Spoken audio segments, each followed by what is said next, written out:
Elizabeth's impatience to acquaint Jane with what had happened could no longer be overcome, and at length, resolving to suppress every particular in which her sister was concerned, and preparing her to be surprised, she related to her the next morning the chief of the scene between Mr. Darcy and herself. Miss Bennet's astonishment was soon lessened by the strong sisterly partiality which made any admiration of Elizabeth appear perfectly natural, and all surprise was shortly lost in other feelings. She was sorry that Mr. Darcy should have delivered his sentiments in a manner so little suited to recommend them, but still more was she grieved for the unhappiness which her sister's refusal must have given him. "His being so sure of succeeding was wrong," said she, "and certainly ought not to have appeared. But consider how much it must increase his disappointment." "Indeed," replied Elizabeth, "I am heartily sorry for him. But he has other feelings which will probably soon drive away his regard for me. You do not blame me, however, for refusing him?" "Blame you? Oh, no. But you blame me for having spoken so warmly of Wickham?" "No, I do not know that you were wrong in saying what you did. But you will know it when I have told you what happened the very next day." She then spoke of the letter, repeating the whole of its contents as far as they concerned George Wickham. What a stroke was this for poor Jane, who would willingly have gone through the world without believing that so much wickedness existed in the whole race of mankind as was here collected in one individual. Nor was Darcy's vindication, though grateful to her feelings, capable of consoling her for such discovery. Most earnestly did she labour to prove the probability of error, and seek to clear one without involving the other. "This will not do," said Elizabeth. "You never will be able to make both of them good for anything. Take your choice, but you must be satisfied with only one. There is but such a quantity of merit between them, just enough to make one good sort of man, and of late it has been shifting about pretty much. For my part, I am inclined to believe it all Mr. Darcy's, but you shall do as you choose." It was some time, however, before a smile could be extorted from Jane. "I do not know when I have been more shocked," said she. "Wickham so very bad, it is almost past belief. And poor Mr. Darcy, dear Lizzie, only consider what he must have suffered. Such a disappointment, and with the knowledge of your ill opinion too, and having to relate such a thing of his sister. It is really too distressing. I am sure you must feel it so. Oh no, my regret and compassion are all done away by seeing you so full of both. I know you will do him such ample justice that I am growing every moment more unconcerned and indifferent. Your profusion makes me saving, and if you lament over him much longer, my heart will be as light as a feather." Poor Wickham! There is such an expression of goodness in his countenance, such an openness and gentleness in his manner. There certainly was some great mismanagement in the education of those two young men. One has got all the goodness, and the other all the appearance of it. I never thought Mr. Darcy so deficient in the appearance of it as you used to do. And yet I meant to be uncommonly clever in taking so decided a dislike to him, without any reason.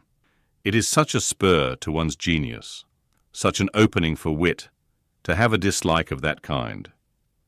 One may be continually abusive without saying anything just, but one cannot be always laughing at a man without now and then stumbling on something witty. Lizzie, when you first read that letter, I am sure you could not treat the matter as you do now." "Indeed I could not. I was uncomfortable enough. I was very uncomfortable, I may say unhappy. And with no one to speak to of what I felt, no Jane to comfort me, and say that I had not been so very weak and vain and nonsensical as I knew I had. Oh, how I wanted you! How unfortunate that you should have used such very strong expressions in speaking of Wickham to Mr. Darcy, for now they do appear wholly undeserved." "Certainly, but the misfortune of speaking with bitterness is a most natural consequence of the prejudices I had been encouraging. There is one point on which I want your advice. I want to be told whether I ought or ought not to make our acquaintance in general understand Wickham's character." Miss Bennet paused a little, and then replied, "Surely there can be no occasion for exposing him so dreadfully. What is your own opinion?" "That it ought not to be attempted. Mr. Darcy has not authorized me to make his communication public. On the contrary, every particular relative to his sister was meant to be kept as much as possible to myself, and if I endeavour to undeceive people as to the rest of his conduct, who will believe me?" The general prejudice against Mr. Darcy is so violent that it would be the death of half the good people in Meryton to attempt to place him in an amiable light.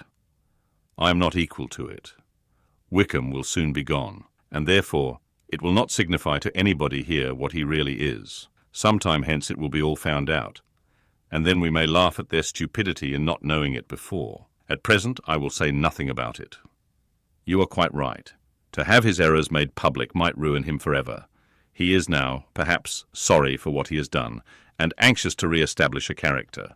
We must not make him desperate. The tumult of Elizabeth's mind was allayed by this conversation.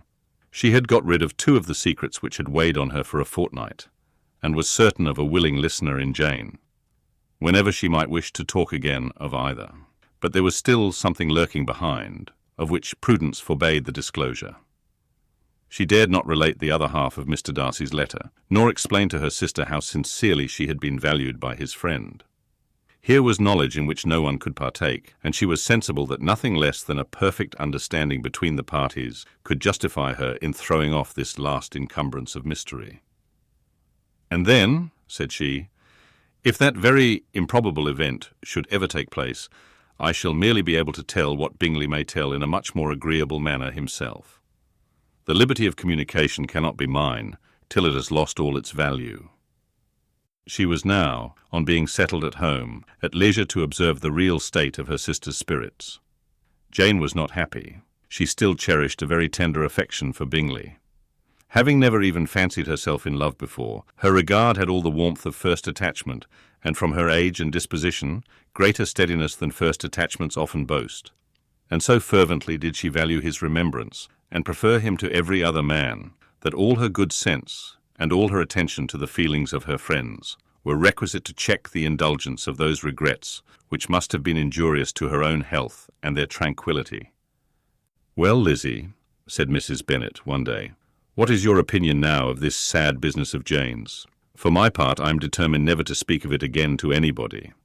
I told my sister Phillips so the other day, but I cannot find out that Jane saw anything of him in London. Well, he is a very undeserving young man, and I do not suppose there is the least chance in the world of her ever getting him now.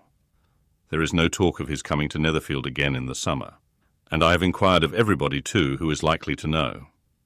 I do not believe that he will ever live at Netherfield any more. Oh, well, it is just as he chooses. Nobody wants him to come, though I shall always say that he used my daughter extremely ill, and if I was her, I would not have put up with it. Well, my comfort is, I am sure Jane will die of a broken heart, and then he will be sorry for what he has done." But as Elizabeth could not receive comfort from any such expectation, she made no answer. "Well, Lizzie," continued her mother soon afterwards, "and so the Collinses live very comfortable, do they? Well, well, I only hope it will last. And what sort of table do they keep? Charlotte is an excellent manager, I dare say. If she is half as sharp as her mother, she is saving enough. There is nothing extravagant in their housekeeping, I dare say." "No, nothing at all. A great deal of good management, depend upon it. Yes, yes. They will take care not to outrun their income. They will never be distressed for money. Well, much good may it do them. And so, I suppose they often talk of having Longbourn when your father is dead. They look upon it quite as their own, I dare say, whenever that happens." It was a subject which they could not mention before me. "No, it would have been strange if they had, but I make no doubt they often talk of it between themselves. Well, if they can be easy with an estate that is not lawfully their own, so much the better. I should be ashamed of having one that was only entailed on me.